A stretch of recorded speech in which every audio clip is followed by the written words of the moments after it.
मयूर शिंदे. हो. अच्छा, तर आज अजित पवार यांनी महेश दादावर भ्रष्टाचारी अशा आरोप केलेले आहेत. त्याच्याबद्दल तुमचं मत काय? चुकीचे अजितदादांनी तरी असे आरोप नाही केले पाहिजे महेशदादांवर. हा, आणि ते म्हणतात की मी त्यांचा वस्ताद आहे, राजकीय वस्ताद, मी त्यांना मोठं केलं.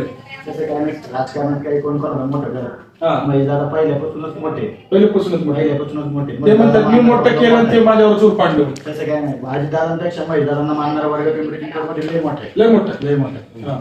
आणि त्यांचं म्हणणं आहे नासका आंबा निघाला, मी मोठं केलो, बंगारी कधी निघत होतो. तसं काय नव्हतं. आता राजकारण इलेक्शन आलं की अजितदादा इथे येऊन काही बोलतात. इथले लोक का नाही बोलत तसं हा. काय? फक्त अजितदादाच काय बोलतात, बाकीचे त्यांचे लोक पुढे राष्ट्रवादीचे बोलणार आहे. हा. ते काय नाही बोलत. हा. म्हणजे कुठेतरी बिनबुडाचे आरोप करतात अजित पवार. 100% करत. बिनबुडाचे आरोप करत. आणि अजित पवार सारख्या मोठ्या नेत्यानं एवढ्या खालच्या लेवलला येऊन बोलणं शिकलो, काय वाटतं याच्यामध्ये सामान्य नागरिक म्हणून?